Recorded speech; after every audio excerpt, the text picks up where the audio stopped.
Hey everyone, Graham here from therecordingrevolution.com. Got a video for you today on sort of gain staging before you mix using trim plugins or a trim plugin or something like it if your DAW doesn't have a trim plugin.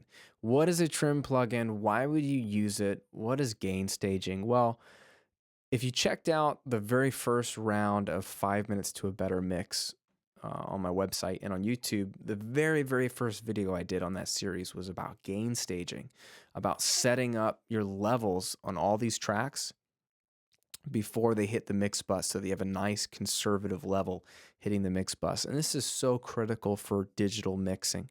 You don't want to be close to clipping at all, okay? So you have no need to do that.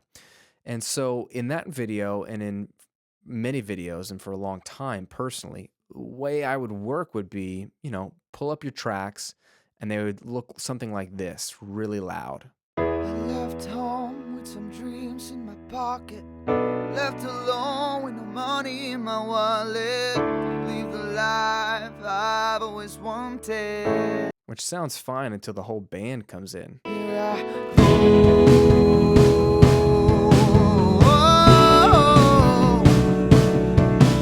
Right? We're not even at the full chorus yet and we're blasting this thing, okay? Tracks are generally recorded too hot these days. So I would always pull down faders and I would create a balance among the tracks. We talked about a static mix. All that's important, but I would do that with the faders and also pull them all down, way down to start, just to give me some more headroom, okay?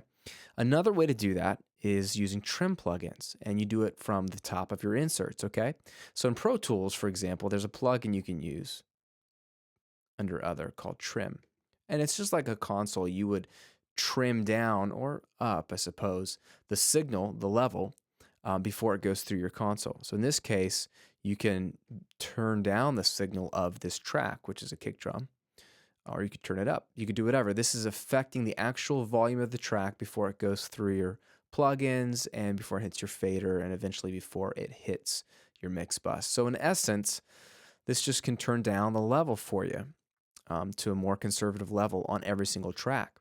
So one way I would start would be, if this track is really hot, which it seems like it is, especially when I listen already later on in the chorus, I'm going to pull the kick drum down 10 dB. And then I'm going to go ahead and apply that on almost every track. So I'm just going to literally drag copies of this through the snares, the samples, the toms, you name it. Oh, that wasn't a stereo track. And I'll just kind of apply 10 dB reduction to all the tracks. All right, so now I've applied trim plugins of minus 10 dB across every single track. You can skip the group tracks like my drum bus, stuff like that. All right, so all I've done is turn down the tracks by 10 dB before they hit the fader. So I have a much more conservative level, the same section of the song.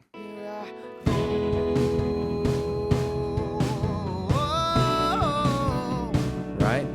Far away from the shadows, to a place where I belong.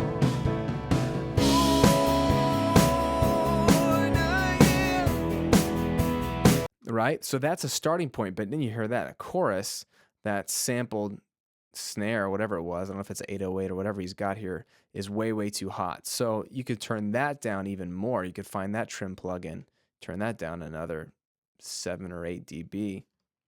And now you start the process of kind of diving into individual balancing of the levels, right?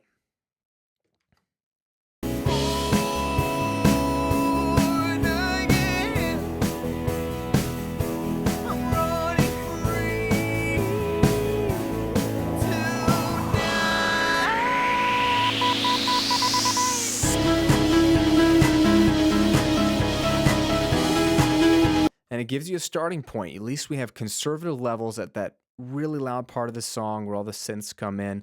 There's still headroom.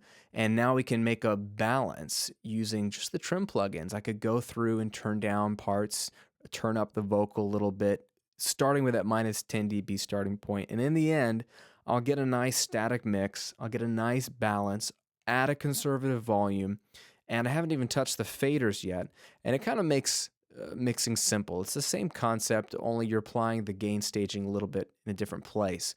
But I find it very helpful. It's just another way to work. I know a lot of people work this way, and I wanted to show you that you can totally use trim plugins to start out your mix and just, again, bring the volume down so it's conservative, so you have headroom to the max, and then you're going to be able to have a more musical mix. So start your mix right.